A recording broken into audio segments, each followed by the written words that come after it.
kind of like the one I'm staying in. I get bored sometimes. A room like this has not a lot to offer for entertainment, but for a hacker, it gets a little interesting because that television is not like the television in your home. It's a node on a network, right? That means I can mess with it. If I plug a little device like this into my computer, it's an infrared transceiver. I can send the codes that the TV remote might send and some other codes. So what? Well, I can watch movies for free. That doesn't matter to me so much, but I can play video games too. Hey, but what's this? I can not only do this for my TV in my hotel room, I can control your TV in your hotel room. So I can watch you if you're checking out with one of these, TV-based registration things. If you're surfing the web on your hotel TV, I can watch you do it. Sometimes you see interesting stuff. Funds transfer, really big funds transfers. You never know what people might want to do while they're surfing the web from their hotel room. But the point is, I get to decide if you're watching Disney or porn tonight. Anybody else staying at the Affinia Hotel? All right. This is a project I worked on when we were trying to figure out the security properties of wireless networks. It's called the HackerBot. This is a robot we built that can drive around and find Wi-Fi users, drive up to them, and show them their passwords on the screen. We just wanted to build a robot, but we didn't know what to make it do, so we made the pistol version of the same thing. This is called the Sniper Yagi. It's for your long-range password sniffing action. About a mile away, I can watch your wireless network. This is a project I worked on with Ben Laurie to show passive surveillance. So what it is a map of the conference called Computers, Freedom, and Privacy. And this conference was in a hotel, and what we did is we put a computer in each room of the conference that logged all the Bluetooth traffic. So as everybody came and went with their phones and laptops, we were able to just log that, correlate it, and then I can print out a map like this for everybody at the conference. This is Kim Cameron, the chief privacy architect at Microsoft. Unbeknownst to him, I got to see everywhere he went.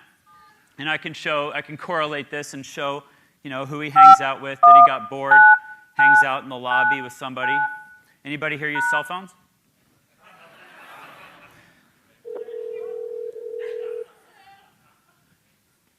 So my phone is calling.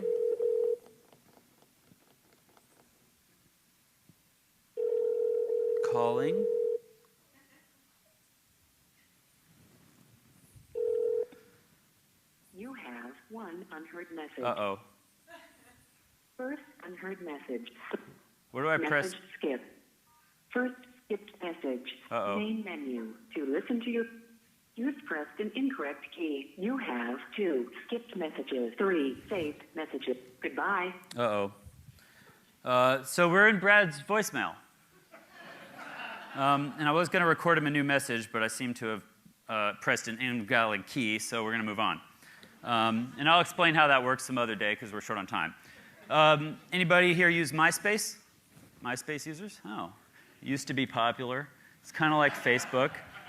This guy, a buddy of ours, Sammy, was trying to meet chicks on MySpace, which I think is what it used to be good for. And what he did is he had a page on MySpace about him. It lists all your friends, and that's how you know somebody's cool, is they have a lot of friends on MySpace. Well, Sammy didn't have any friends. So he wrote a little bit of JavaScript code that he put in his page so that whenever you look at his page, it would just automatically add you as his friend. And it would skip the whole acknowledgement response protocol of saying, is Sammy really your friend? But then it would copy that code onto your page so that whenever anybody looked at your page, it would automatically add them as Sammy's friend too. And it would change your page to say that Sammy is your hero. So in under 24 hours, Sammy had over 1 million friends on MySpace. Hey. He just finished serving 3 years probation for that. Even better, Christopher Abad, this guy, another hacker, also trying to meet chicks on MySpace, but having spotty results. Some of these dates didn't work out so well, so what Abad did is he wrote a little bit of code to connect MySpace to Spam Assassin, which is an open source spam filter. It works just like the spam filter in your email. You train it by giving it some spam, train it by giving it a little bit of legitimate email, and it tries to use artificial intelligence to work out the difference, right? Well, he just trained it on profiles from girls he dated and liked as legitimate email, profiles from girls he dated and not liked as spam, and then ran it against every profile on MySpace. Outspits girls you might like to date. I think, what I say about Abad is I think there's like 3 startups here. I don't know why we need Match.com when we can have spam dating. This is innovation. He's got a problem, he found a solution. Anybody use these bloop keys for opening your car remotely? They're popular in, well, maybe not in Chicago, okay. Yeah.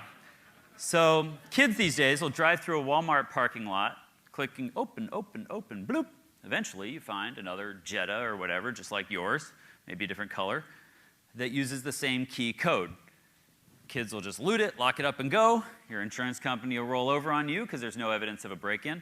For one manufacturer, we figured out how to manipulate that key so that it will open every car from that manufacturer.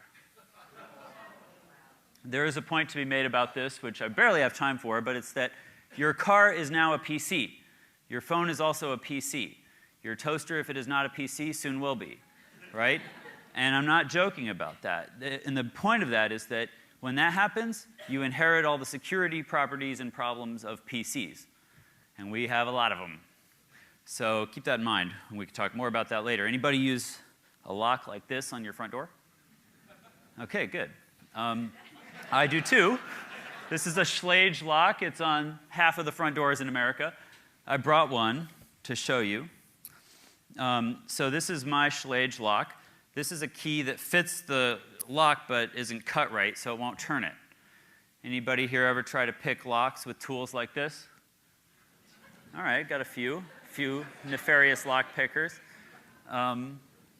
Well, it's for kids with OCD. You've got to put them in there and finick with them and spend hours getting the finesse down to manipulate the pins.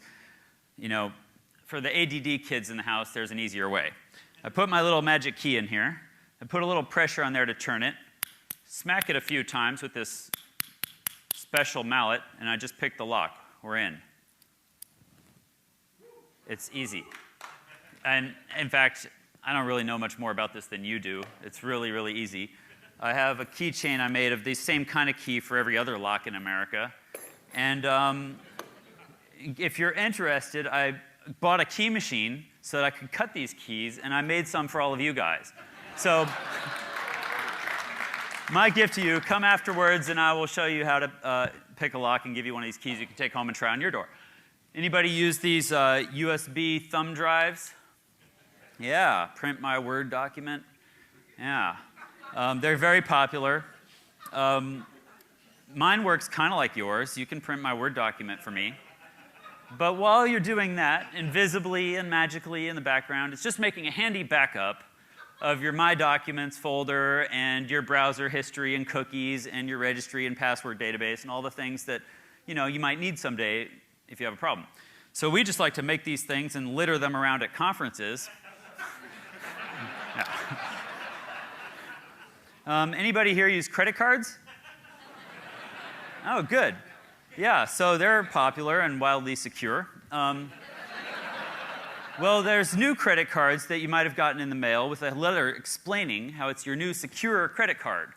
Anybody get one of these? You know it's secure because it has a chip in it, an RFID tag, and you can use these in taxi cabs and at Starbucks.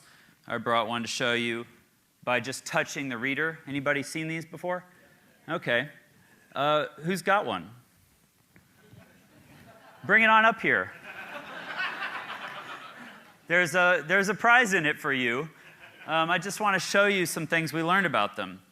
I got this credit card in the mail. I really do need some volunteers. In fact, I need 1, 2, 3, 4, 5 volunteers because the winners are going to get these awesome stainless steel wallets that protect you against the problem that you guessed I'm about to demonstrate. Bring your credit card up here and I'll show you. I want to try it on one of these awesome new credit cards. Okay. So somebody can, do we have like a conference organizer, somebody who can coerce people into cooperating? It's really, it's by your own volition because, you know, okay, so this is where the demo gets really awesome. I know you guys have never seen, what's that?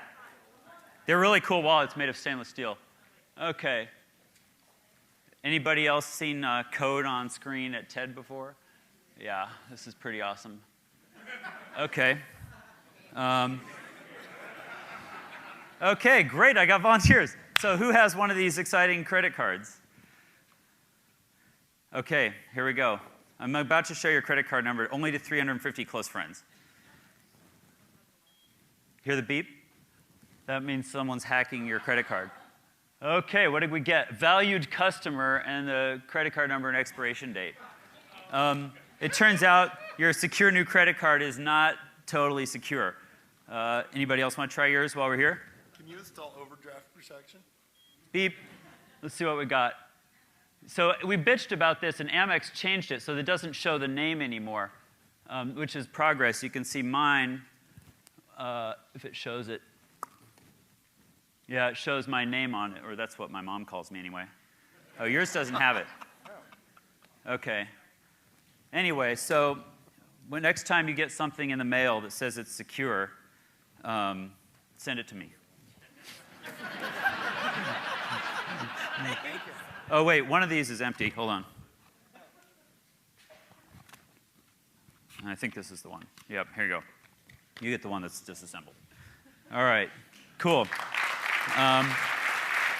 Okay, I still have a few minutes yet left, so I'm going to make a couple points. Oh, shit. That's my subliminal messaging campaign. It was supposed to be much faster.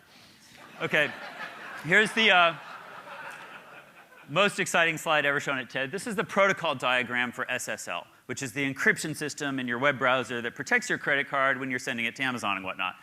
Very exciting, I know. But the point is, hackers will attack every point in this protocol, right? I'm going to send 2 responses when the server is expecting 1.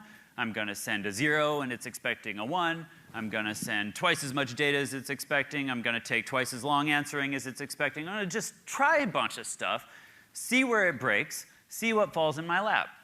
When I find a hole like that, then I can start looking for an exploit, right? This is a little more what SSL looks like to hackers. That's really boring. This guy kills 1 million Africans a year. It's an Anopheles stephensi mosquito carrying malaria. Is this the wrong talk? This is a protocol diagram for malaria. So what we're doing in our lab is attacking this protocol at every point we can find, right? It has a very complex life cycle that I won't go into now, but it spends some time in humans, some time in mosquitoes. And what I need are hackers, because hackers have a mind that's optimized for discovery. They have a mind that's optimized for figuring out what's possible. You know, I often illustrate this by saying, if you get some random new gadget and show it to your mom, she might say, well, what does this do? And you'd say, Mom, it's a phone. And instantly, she would know exactly what it's for. But with a hacker, the question is different. The question is, what can I make this do? And I'm going to take all the screws out and take the back off and break it into a lot of little pieces. But then I'm going to figure out what I can build from the rubble. That's discovery. And we need to do that in science and technology to figure out what's possible. And so in the lab, what I'm trying to do is apply that mindset to some of the biggest problems humans have. We work on malaria, thanks to Bill Gates, who asked us to work on it. This is how we used to solve malaria. This is a real ad from like the 40s. We eradicated malaria in the US by spraying DDT everywhere. In the lab, what we do is a lot of work to try and understand the problem. This is high-speed video. We have a badass video camera trying to learn how mosquitoes fly. And you can see that they're more like swimming in air. We actually have no idea how they fly. But we have a cool video camera, so we, yeah. Costs more than a Ferrari. Anyway, we came up with some ways to take care of mosquitoes. let's shoot them down with laser beams. This is what happens, when you put one of every kind of scientist in the room and a laser junkie. So people thought it was funny at first, but we figured out, we can build this out of consumer electronics. It's using the CCD from a webcam, the laser from like a Blu-ray burner, the laser galvos from a laser printer.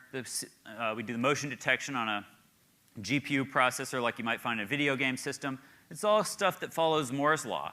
So it's actually not going to be that expensive to do it. The idea is that we would put a perimeter of these laser systems around a building or a village and just shoot all the mosquitoes on their way in to feed on humans. And we might want to do that, for your backyard. We could also do it to protect crops. Our team is right now working on characterizing what they need to do the same thing for the pest that has wiped out about 2/3 of the, I think it's about 2/3 of the orange groves in Florida. So people laughed at first. This is a video of our system working. We are tracking mosquitoes live as they fly around. Those crosshairs are put there by our computer. It just watches them, finds them moving, and then it aims a laser at them to sample their wing beat frequency, figure out from that, is this a mosquito? Is it an Anopheles stephensi? Is it female? And if all that's true, then we shoot it down with a lethal laser. So we have this working in the lab. We're working on taking that project into the field now. All this happens at the Intellectual Ventures Lab in Seattle where I work, and we try and take on some of the hardest problems that humans have. And this is the money shot. You can see we just burned his wing off with a UV laser. He's not coming back. Kind of vaporized his wing right there. Yeah. They love it. I mean, never got called by PETA or anyone else. I mean, it's the perfect enemy. There's just no one coming to the rescue of mosquitoes. Sometimes we overdo it. Yeah, so anyway, I'm going to get off stage. This is the Intellectual Ventures Lab where I work. Basically, we use every kind of scientist and one of every tool in the world to work on crazy invention projects. So, thanks.